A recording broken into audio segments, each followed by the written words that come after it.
बिस्मिल्लाहिर्रहमानिर्रहीम अस्सलामुअलैकुम। दोस्तों, आज हम आए हैं ये हासलपुर शहर की मंडी में। ये हमारी मुकामी मंडी है। पहले भी हमने आपको बताया है इस मंडी के बारे में। अक्सर हमारी जो भी प्रोग्राम होते हैं वो इसी मंडी से होते हैं। तो आज हम आपको दिखाएंगे कजले छत्रेस मंडी में जो आते हैं ना, छोटी, तकरीबन 2 महीने के, 2.5 महीने के। तो अच्छी वीडियो है, इसमें इंटरव्यू भी करेंगे और आपको इनके रेट्स के बारे में भी बताएंगे कि क्या इनके रेट्स वगैरह हैं। तो आप वीडियो को देखते रहें। अगर आप हमारे चैनल पर नए हैं, आपने हमारे चैनल को सब्सक्राइब नहीं किया तो हमारे चैनल को सब्सक्राइब कर लें। हमारी वीडियो को अपने दोस्तों के साथ फेसबुक और व्हाट्सएप के ग्रुप्स में लाजमी शेयर करें। तो चलते हैं, हम अब आगे इनका इंटरव्यू करते हैं। इनका जो मालिक हैं उनसे मिलते हैं और कोशिश करेंगे कि आपको फ़ोन नंबर भी इनका दें। अगर कोई दोस्त ख़रीदना चाहे तो वो इनसे रब्ता कर सकता है। बिस्मिल्लाहिर्रहमानिर्रहीम, अस्सलाम वालेकुम। दोस्तों, कुछ ले लेने तो इन्हों ने मालिक ने कहा कि असीं गल नहीं करनी और असीं जिहड़ा ना वो ऑनलाइन माल नहीं बेचना चाहते।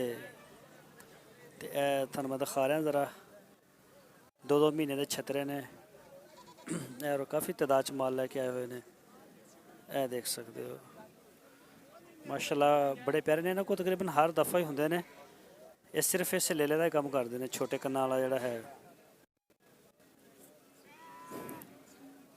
देख सकते हो, ये सौदा हो रहा है इन्हां दा। कुछ उधर मसरूफ भी ने और देखो, और इन्हां दा इस तो अलावा होर भी माल है इस साइड ते, वो भी तुहानूं दिखाने। आ गया जी, सारे तकरीबन सेम एज।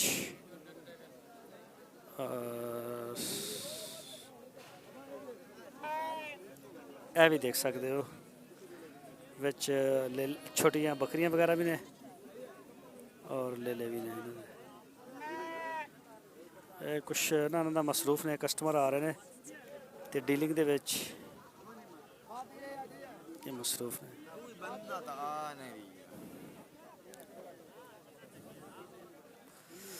किया पकड़।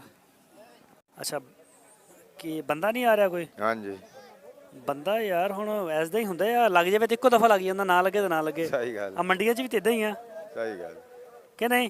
बिल्कुल। छतरे जे लेले जेहड़े किहड़ी नस्ल दे ने? ये ना दूए बन्नू नस्ल दे। अच्छा, ये बन्नू नस्ल है। ते पुट्ठे दा की मंग रहे ने ये? पुट्ठे तो मांग रहे हैं 11,000 एक दा। एक दा। ते उम्र किन्नी किन्नी होएगी इन्हां दी? उम्र इनकी है भाई 5-5 6-6 महीने की। 5-5 6-6 महीने? 6 महीने दा तो वाहवा नहीं हो जांदा? ये ते छोटे छोटे ने।